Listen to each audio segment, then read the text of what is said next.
Muy buenas tardes, señoras y señores. Bienvenidos al atardecer de este miércoles, día 4 de mayo de 2022. Bueno, ya saben que la noticia del día, la más esperada, era la comparecencia de la ministra de Defensa ante la Comisión de Defensa del Congreso de los Diputados. Era una comparecencia especialmente esperada por el contexto que estamos viviendo y que ustedes conocen con todo detalle.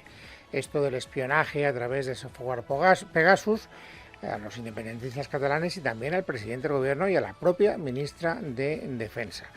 Había una gran hostilidad y además la sigue habiendo. Esto ya probablemente lo puedo adelantar sin hacer un spoiler de lo que ha ocurrido hoy en la Comisión de Defensa, porque todos los partidos de la izquierda, empezando por Podemos, partido que forma parte del gobierno que preside Sánchez, están pidiendo responsabilidades políticas y eso significa pedir literal, directamente, la dimisión de la propia Margarita Robles. Y esto es lo que le daba a esta comparecencia especial morbo. Había algunas cosas que se daban por supuestas, casi todas, fundamentalmente una.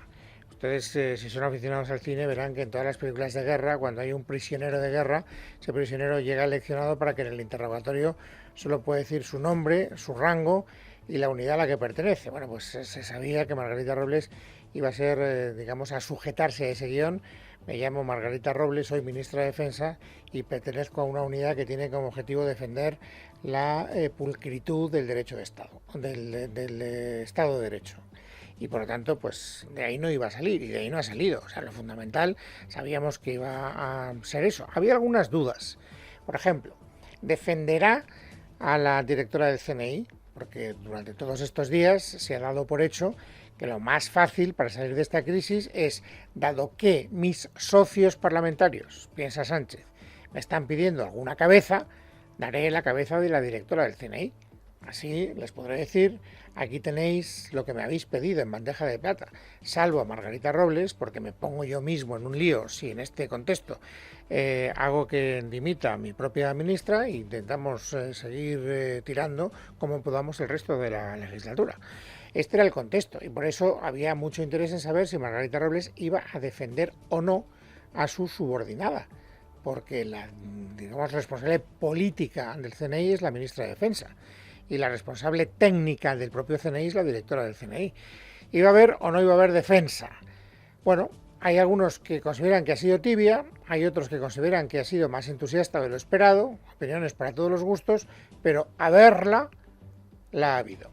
Por suerte, la directora del Centro Nacional de Inteligencia, que está teniendo que aguantar estoicamente imputaciones que no se corresponden con la realidad, podrá decir lo que considere oportuno. Y lo que considero oportuno es lo que está documentado y con arreglo a la ley.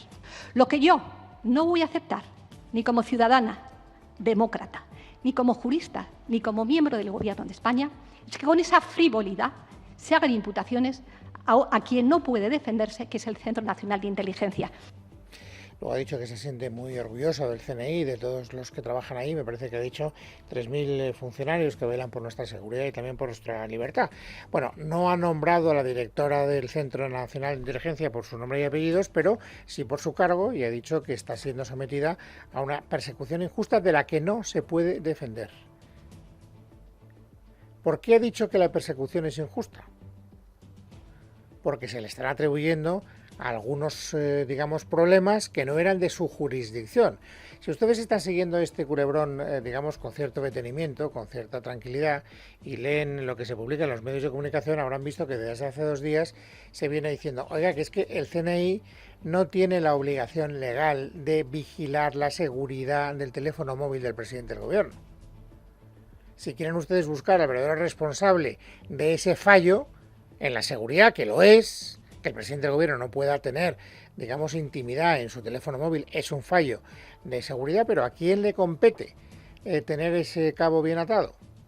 Se lo han preguntado después de esta comparecencia a Margarita Robles. Me parece otra de las declaraciones interesantes del día de hoy, de las más destacadas desde mi punto de vista, sin duda. ¿De quién depende? Le preguntaban los periodistas en los pasillos a Margarita Robles, ¿de quién depende la seguridad del móvil del presidente del gobierno? Pues no hay más que mirar las normas y en las normas está perfectamente recogido todo. ¿Y me lo puede aclarar usted? No, yo no, que yo no soy las normas. Van ustedes a las normas y en las normas lo miran. Y en las normas ahí se les aclaran todas las dudas. La ventaja de una democracia es que todo está en la ley, todo está en las normas y por tanto no hay más que echar un minuto de tiempo, ir a las normas y buscar las cosas. Bueno, ¿qué dicen las normas? Ustedes probablemente ya lo saben porque lo habrán leído en los medios de comunicación. Las normas dicen que ese tipo de seguridad en los dispositivos móviles informáticos dependen de la presidencia del gobierno, es decir, de Félix Bolaños y no del CNI. Y por eso podemos llegar a la conclusión de que Margarita Robles, de una manera inteligente, sin acusar directamente, desvía la atención y nos dice a todos, si quieren ustedes encontrar al verdadero responsable del fiasco, no miren al CNI, miren donde dicen las normas.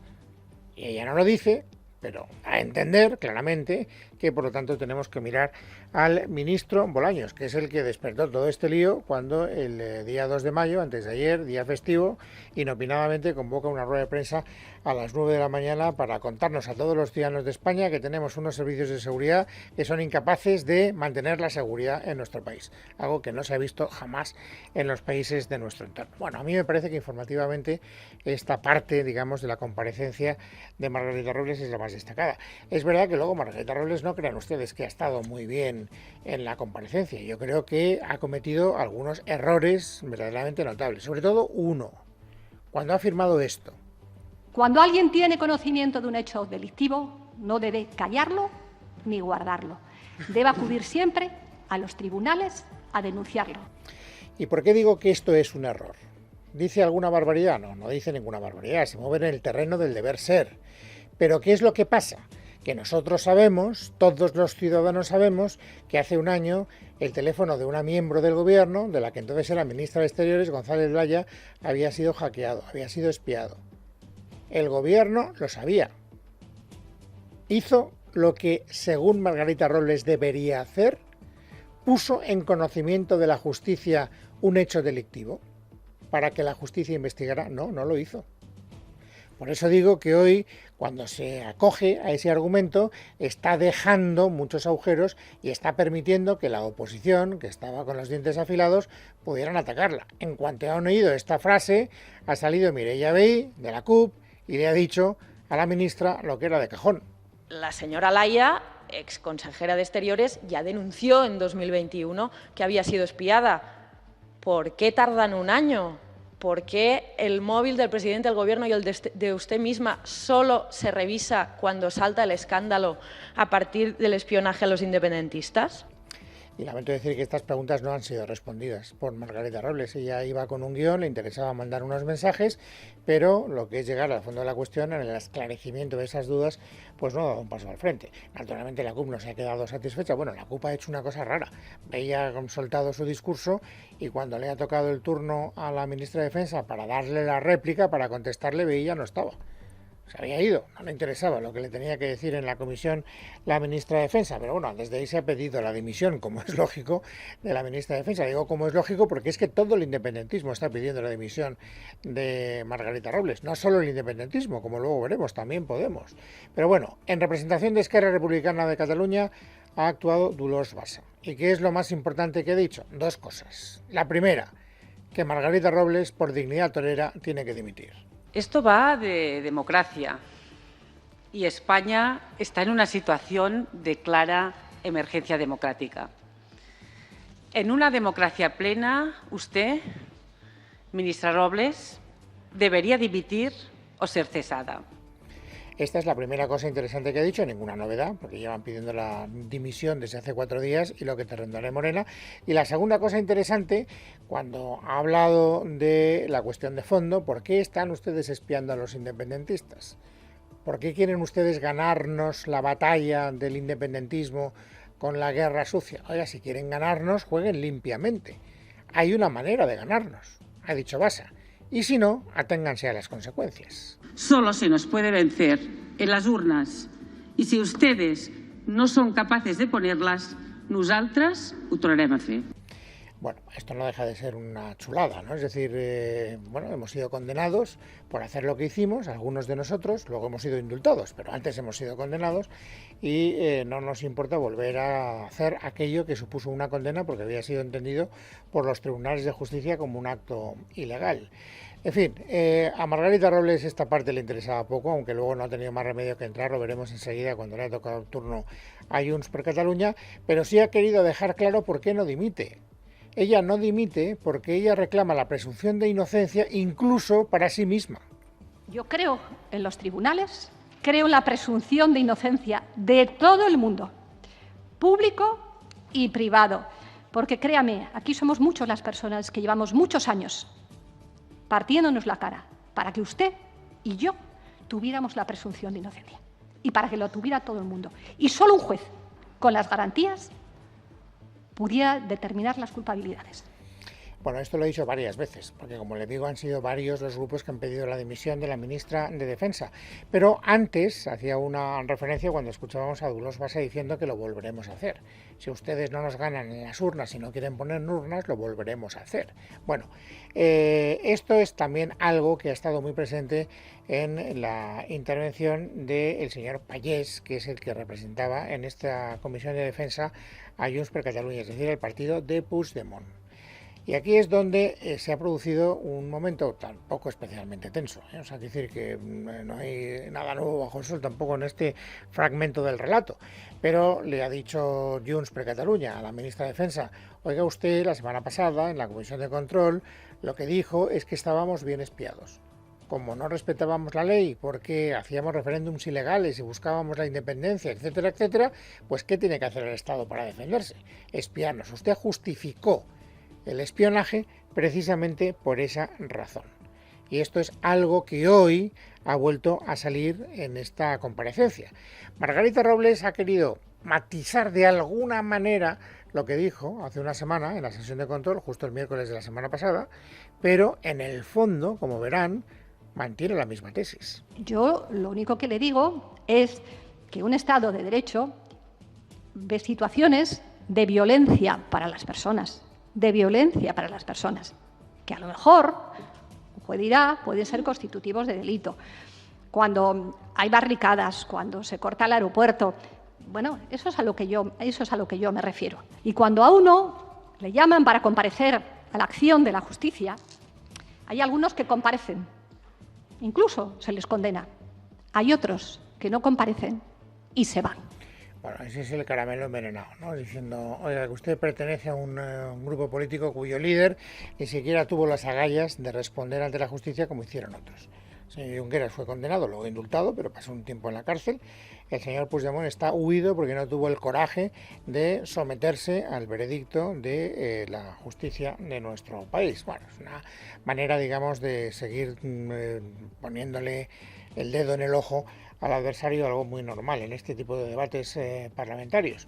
Lo más importante tampoco, rectifico, lo más interesante, lo que nos podría permitir sacar conclusiones políticas un poco más destacadas, es no el enfrentamiento que ha tenido Robles con los independentistas catalanes, que no aportan nada nuevo, porque se ha repetido en los mismos términos que ya conocemos, sino el enfrentamiento que ha mantenido con Podemos, porque Podemos es un partido que cogobierna con el Partido Socialista. Este es un gobierno de coalición que tiene dos partes, la parte del PSOE y la parte podemita.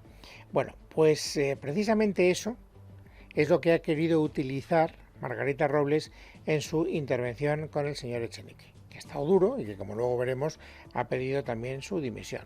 Para tratar de llevar a un terreno de cordura a Podemos, Margarita Robles ha hecho esta reflexión, digámoslo así, en voz alta. El artículo 1 de la Ley 11 del 2002 dice, artículo primero, el Centro Nacional de Inteligencia es el organismo público responsable de facilitar al presidente del Gobierno y al Gobierno de la Nación, al Gobierno, órgano colegiado, lo sabe, ¿no?, Las informaciones, análisis, estudios, propuestas que permitan prevenir y evitar cualquier peligro, amenaza o agresión contra la independencia o integridad territorial de España, los intereses nacionales y la estabilidad del Estado de Derecho y sus instituciones. Así que yo creo que todos tenemos que hablar con mucha responsabilidad. Usted pedía responsabilidades, yo también se lo pido, porque usted forma parte de un partido político que forma parte del Gobierno de la Nación y que, por tanto, según la ley, sería receptor también de algo que realiza el Centro Nacional de Inteligencia. ¿Ha surtido efecto esta estrategia de Margarita Robles? Es decir, el señor Echenique ha tomado conciencia de que forma parte del Gobierno y, por lo tanto, que su discurso debería ser distinto. Respuesta: no ha servido en absoluto. Yo salgo más preocupado hoy de aquí. Creo que nuestros votantes y posiblemente los suyos también, que efectivamente son gente muy inteligente, también salen más preocupados hoy, porque usted ha venido hoy a esconderse detrás del conjunto del Consejo de Ministros. Señora Robles, yo creo que usted sabe lo que tiene que hacer, no solamente por su dignidad, sino también por la dignidad del Gobierno. Es decir, le está diciendo que se vaya. Y además le está diciendo que se vaya no solo por la dignidad a la que alude el señor Echenique en su intervención, sino porque se ha convertido en una condición sine qua non, al parecer, para garantizar la estabilidad de la legislatura. A veces les digo, cuando ustedes vean que dos miembros de un mismo partido repiten el argumentario de una manera casi literal, den por seguro que esto es algo que el partido ha dejado por escrito para que todos sus miembros, cuando sean preguntados, digan lo mismo y no haya ninguna diferencia en el mensaje. Y el mensaje que hoy, con toda claridad, ha fijado Podemos es: si quieren ustedes que la legislatura se pueda mantener en los términos que conocemos, tienen que rodar cabezas. Lo han dicho dos de los máximos responsables de Podemos. El primero, el señor Echenique. La situación es muy delicada. Nosotros vamos a trabajar para darle estabilidad al Gobierno, como hemos hecho siempre, y pensamos que aquí, como digo, la clave es que se llegue hasta el fondo del asunto y en que se asuman responsabilidades políticas. Él, como ven ustedes, pone claramente en relación directa, causa-efecto, la continuidad de la legislatura a la adopción de responsabilidades políticas. A lo mejor ustedes, alguno de ustedes puede pensar: Herrero, está usted forzando la interpretación. A lo mejor tiene una interpretación más benévola. Bueno, si se han quedado con dudas, escuchen a Yone Belarra. La situación es enormemente grave, lo vuelvo a decir. Creo que lo que está en juego en este momento es la democracia. Eso implica la asunción de responsabilidades políticas de manera muy urgente, y yo creo que todo el tiempo que pase sin que se asuman esas responsabilidades políticas pues hace que aumente la desconfianza de la ciudadanía, que a mí es lo que más me preocupa. Por lo tanto, insisto, a mí me parece, y que esta es una de las conclusiones a las que hoy podemos llegar con carácter definitivo, mientras no cambie el panorama, claro, rebus y gestantibus. Podemos establece que la condición necesaria para que haya estabilidad parlamentaria es que rodeen cabezas. De otro modo, no va a ser capaz de arrastrar a Esquerra y al resto de los miembros de Frankenstein a una estabilidad parlamentaria más o menos razonable. Esto es lo que a mí me parece. Y esto pone de manifiesto la deslealtad de un socio del Gobierno con el socio mayoritario de ese Gobierno, que es el argumento que ya ha utilizado precisamente Núñez Feijóo para pedir que se adelanten las elecciones. Presidentes de gobierno en España que han convocado elecciones cuando no podían aprobar el presupuesto. Y hay presidentes de gobierno en España que han convocado elecciones cuando le fallaban sus aliados y sus socios parlamentarios. Y en este caso, sus aliados y socios parlamentarios no solamente fallan, sino que quieren investigar al gobierno. Por tanto, en esta situación de un cierto caos, lo lógico en un país europeo sería pensar si podemos seguir así. Pero me da la sensación que lo lógico en España forma parte del pasado. Bueno, también es lógico que el señor Feijóo pida elecciones porque las cosas demoscópicamente le están viendo bien. Hoy se ha publicado una encuesta en el diario El País donde dice que el Partido Popular está empatado, más o menos en porcentaje de voto, pero que tiene incluso más representación parlamentaria que el PSOE, y que hay una mayoría aritmética de los partidos de centro-derecha que les permitiría gobernar con mayoría absoluta. Si eso fuera verdad, pues naturalmente Feijóo tendría una oportunidad para acabar de una puñetera vez con el Partido Socialista como partido gobernante. Pero bueno, eso no quiere decir que Feijóo se haya fijado solo en el objetivo de convocar elecciones cuanto antes, porque ha hablado también de Pegasus y ha hablado en términos manifiestamente mejorables. él considera que el Gobierno no puede haberlo hecho peor. Escuchen. Lo que estamos viendo estos días con la gestión del espionaje a través de Pegasus parece tener como único o principal objetivo tranquilizar a sus socios independentistas que velar efectivamente por la seguridad nacional. No hay coartada para semejante perversión del decoro democrático. Bueno, tiene cierta legitimidad el señor Feijóo para decir esto, porque como ustedes saben, ayer se votó en la mesa y en la Junta de Portavoces del Congreso de los Diputados la constitución de una comisión de investigación que analice el fondo de la cuestión Pegasus. Y esa votación la ganó el Partido Socialista gracias al apoyo del Partido Popular. El Partido Popular votó que no a la constitución de una comisión de investigación en contra de lo que quería Podemos y lo que quería el resto de la mayoría Frankenstein. Y por lo tanto el señor Feijóo dijo, yo estoy apoyando al Estado. Pero eso no quiere decir que esté apoyando al Gobierno. Es más, yo pido, y hoy lo he vuelto a pedir, que el presidente del Gobierno acuda al Congreso cuanto antes para dar las explicaciones que nos debe. Pedimos que comparezca el presidente del Gobierno para que explique cómo es posible dar una rueda de prensa a las 9:30 de la mañana, un día para acreditar la debilidad del Estado. Creo que eso merece una explicación, pero lo que hemos protegido es al Estado.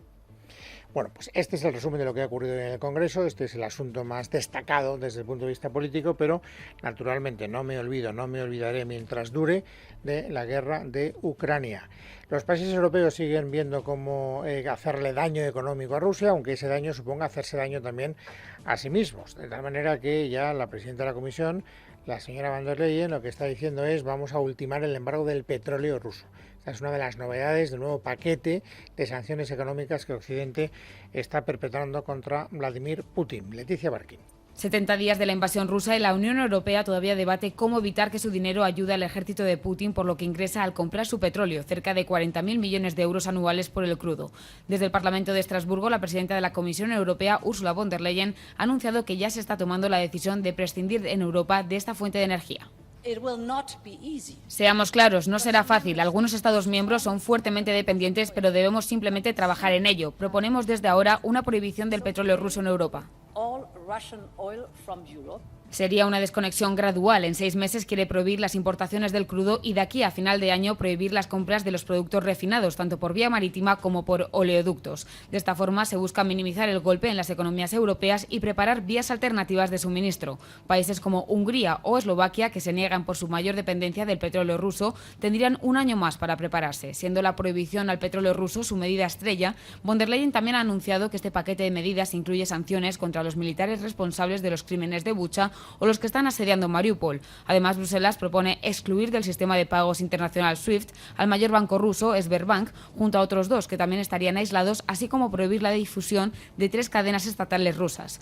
Se trata de una propuesta que requiere la aprobación unánime de los 27 para que entre en vigor desde esta semana. Este 6º paquete de sanciones es un golpe más al Kremlin, que lo califica de arma de doble filo. Asimismo, su portavoz Dmitry Peskov ha negado que las fuerzas rusas hayan llevado a cabo un asalto contra la planta metalúrgica de Azovstal, donde todavía hay unos 200 civiles atrapados. Lo que se han confirmado es que cualquier medio de transporte de la OTAN con armas o munición que llega a Ucrania será destruido inmediatamente.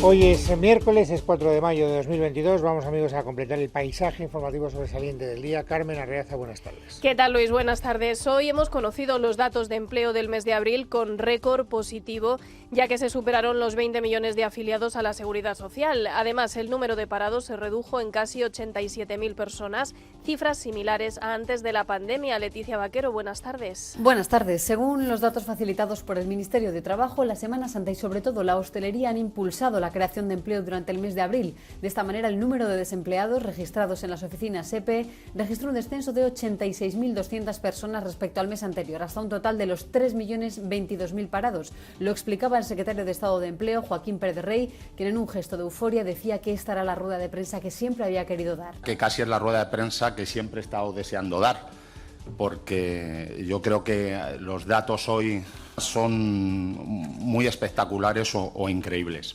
el 48,2% de los contratos que se han celebrado durante el mes de abril se ha realizado por tiempo fijo. Para la vicepresidenta y ministra de Trabajo, Yolanda Díaz, los datos son buenos gracias a la reforma laboral. Los datos son espectaculares. Hoy prácticamente 1 de cada 2 contratos lo es con carácter indefinido. Esto es cambiar el paradigma del mercado de trabajo de nuestro país. Destaca el aumento de la contratación indefinida, que incluso en el sector de la construcción ha alcanzado el 70% de los contratos. Decía también el número de afiliados a la Seguridad Social, que por primera vez en la historia ha superado los 20 millones de cotizantes.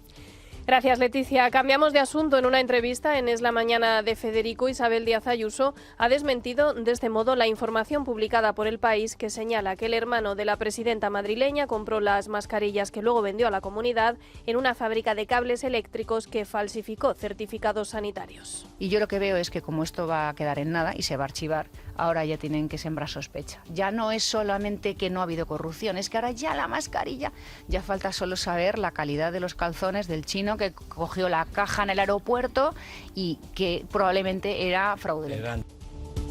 Y el Tribunal Supremo ha iniciado la revisión de los recursos por la condena a 19 exaltos cargos de la Junta de Andalucía por el caso de los ERE. En la sesión de hoy, la defensa de José Antonio Griñán ha pedido su absolución. Miguel Ángel Pérez. José Antonio Griñán fue condenado a 6 años de prisión y 15 de inhabilitación por delitos de malversación de fondos y prevaricación por su participación en el caso de los ERE de la Junta de Andalucía. El abogado del expresidente socialista andaluz, José María Calero, pedía así su absolución. Pedimos la absolución de José Antonio Griñán Martínez del delito de prevaricación continuada, el artículo 404 y 74, en concurso medial con un delito de malversación agravado por la cuantía del artículo 432. Porque, como exponemos en nuestro recurso, entendemos que los hechos que la sentencia tiene por probados no son incardinables en los delitos por los cuales condena a don José Antonio Griñán. Además, el letrado, durante la vista pública que se celebra en el Tribunal Supremo, señalaba que Griñán no tenía relación con la creación de este sistema de ayudas irregulares. Don José Antonio Griñán, sobre esa parte esencial que ocupa más de la mitad de las páginas de los hechos probados, no tiene relación con la creación de ese mecanismo, primero porque era diputado de las Cortes y por tanto no estaba en la Junta de Andalucía, y segundo porque los hechos probados a los que hay que someterse no establecen en ningún momento que fuera puesto en su conocimiento, que se le hiciera saber, que se le participara, que de alguna manera se le comunicara o se le trasladara la existencia de ese plan o de ese sistema. Según el abogado de Griñán, se ha producido en su caso una lesión en su derecho a la tutela judicial efectiva, al derecho de defensa y al principio de presunción de inocencia. Gracias, Miguel Ángel. Más cosas. La Audiencia Provincial de Almería ha condenado a 4 años de prisión al futbolista del Celta de Vigo, Santi Mina, por abusar sexualmente de una mujer en 2017. Por el contrario, el mismo tribunal ha absuelto al también futbolista David Goldar al no considerarlo cooperador necesario. Y en Santa Coloma de Gramenet, en Barcelona, 3 personas han fallecido y una cuarta está en estado crítico tras producirse un incendio, al parecer provocado en una vivienda en la que había ocupas. Los vecinos admiten problemas de convivencia. Escuchamos a la alcaldesa de la localidad. Nos consta que se han regularizado estas viviendas porque nos lo ha dicho así la Administración de Fincas del inmueble, de todo el inmueble, que es de una única propiedad. Esto es lo que nosotros sabemos a día de hoy y probablemente pues quedaba algún piso que no estaba regularizado y que estaba ocupado, sí. Y acabamos contándoles que en Valencia continúan recuperándose del fuerte temporal que sufrieron ayer cuando se batió el récord de precipitaciones desde 1871. Se superaron los 200 litros por metro cuadrado, provocando cortes de carretera y de ferrocarril durante horas.